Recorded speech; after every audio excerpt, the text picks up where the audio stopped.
Hello and welcome students, আশা করি তোমরা সকলেই খুব ভালো আছো। জ্ঞানজ্যোতি কোচিং সেন্টার পক্ষ থেকে তোমাদের সবাইকে আরো একবার স্বাগত।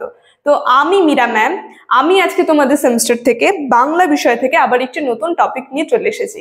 আজকে আমি যেটা নিয়ে আলোচনা করব, দেখো সেটা আমি বোর্ডেই তুলে ধরে দিয়েছি। তোমাদের যে বাংলা গদ্য সাহিত্য রয়েছে, সেই গদ্য সাহিত্য থেকে যে বিদ্যাসাগর যে রয়েছে, ঈশ্বরচন্দ্র বিদ্যাসাগর, তার অবদান কতটা রয়েছে সেটা সম্পর্কে কিন্তু আলোচনা করব।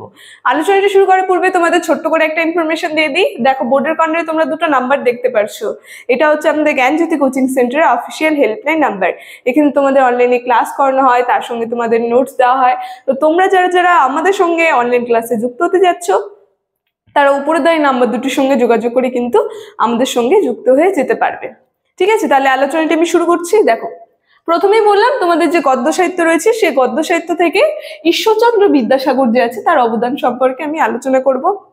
দেখো, তার অবদান সম্পর্কে যদি আমি বলি, এই যে ঈশ্বরচন্দ্র বিদ্যাসাগর যিনি আছেন, তাকে বলা হয় বাংলা গদ্য প্রথম স্বচ্ছ হিসেবে চলতে শুরু করেছিল তার হাত ধরে।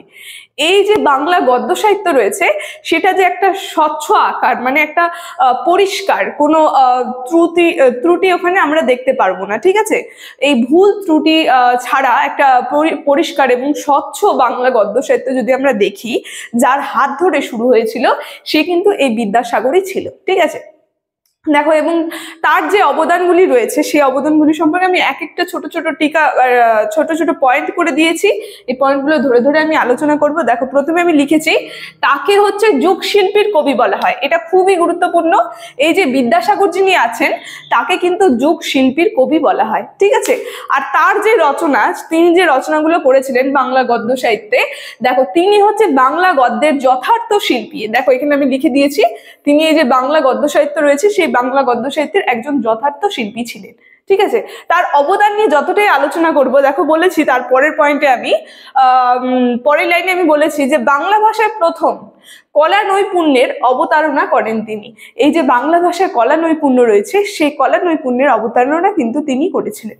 দেখো, তারপরে বলা হয়েছে যে গদ্য সাহিত্যে তার রচনার বিভাগ, মানে তিনি যে গদ্য সাহিত্যগুলো রচনা করেছিলেন, সেগুলো শুধুমাত্র তার এই গদ্য সাহিত্যকে কিন্তু অনেকগুলো ভাগে ভাগ করা হয়েছিল। ঠিক আছে, দেখো আমরা দেখব তার যে গদ্য সাহিত্যগুলি রয়েছে, তার মধ্যে আমরা দেখব অনুবাদকমূলক গ্রন্থ। তিনি কি করেছিল? অনুবাদকমূলক গ্রন্থ যে আছে, এই গ্রন্থ রচনা করেছিল।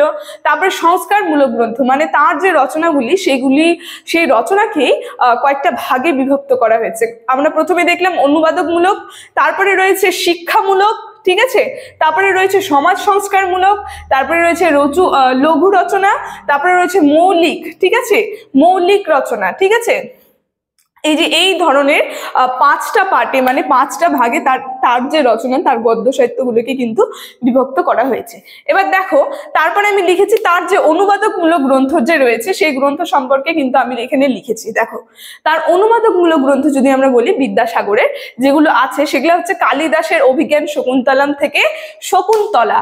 ঠিক আছে, এই যে কালিদাস যে অভিজ্ঞান শকুন্তলম যে লিখেছিলেন, তার সেই লেখা থেকে তিনি কি করেছিলেন, এই যে এই শকুন্তলা গ্রন্থটি রচনা করেছিলেন। ঠিক আছে, যেটা হচ্ছে 1858 খ্রিস্টাব্দে কিন্তু তিনি রচনা করেছিলেন। এবার দেখো, তারপরে বলেছি এই যে ভবভূতির উত্তর চরিত্র, এই যে ভবভূতি যিনি আছেন, ভবভূতি লেখক, সেই ভবভূতির উত্তর চরিত্র এবং বাল্মীকির রামায়ণ, এই দুটো গ্রন্থ থেকে রামায়ণের যে উত্তর কাণ্ড রয়েছে, এই দুটি গ্রন্থকে অবলম্বন করে তিনি আবার একটা নতুন অনুবাদকমূলক গ্রন্থ লিখলেন। সেটা হচ্ছে সীতার বনবাস। ঠিক আছে, যেটা 1806 সালে তিনি লিখেছিলেন। তো এই সমস্ত গ্রন্থগুলো কিন্তু বিদ্যাসাগর লিখেছিলেন। দেখো, তার সম্পর্কে যদি আরো বলি, আরো গ্রন্থ রয়েছে এই অনুবাদকের মধ্যে। রয়েছে আরো যে ইসপের ফেবলেস অবলম্বনে কথামালা এবং মার্সম্যানের হিস্ট্রি অফ বেঙ্গল অবলম্বনে বাংলার ইতিহাস। ঠিক আছে, বাংলার ইতিহাস তিনি কিন্তু রচনা করেছিলেন, মানে মার্সম্যানের যে হিস্ট্রি অফ বেঙ্গল আর ইসপের ফেবলাস যে রয়েছে, ইসপের ফেবলাসের অবলম্বনে কথামালা যে গ্রন্থ রয়েছে, এই দুটি কিন্তু অবলম্বনে তিনি কি করেছিলেন, বাংলার ইতিহাস এই গ্রন্থটি তিনি লিখেছিলেন।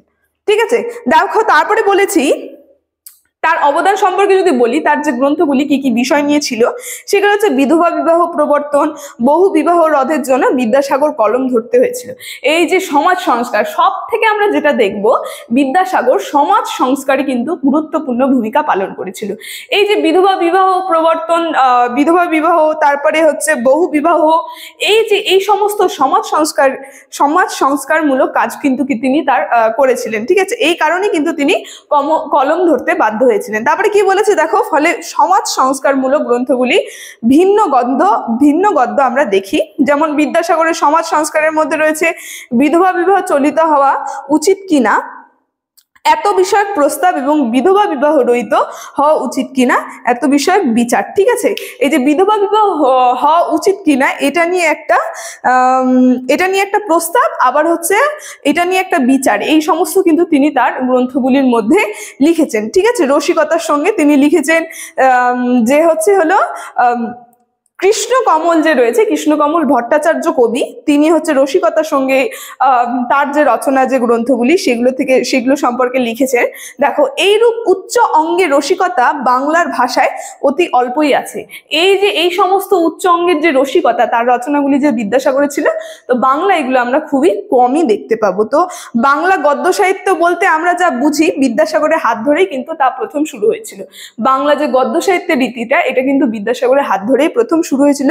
সেই জন্য দেখো, রবীন্দ্রনাথ কবি যিনি আছেন তিনি কি বলেছেন, তিনি বলেছেন যে বিদ্যাসাগর গদ্য ভাষায় উচ্চ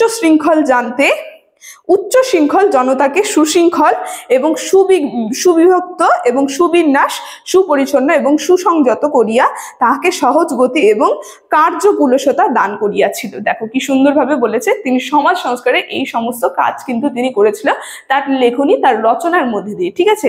তো এই বাংলা গদ্য সাহিত্যে তার অবদান কিন্তু খুবই গুরুত্বপূর্ণ, ঠিক আছে।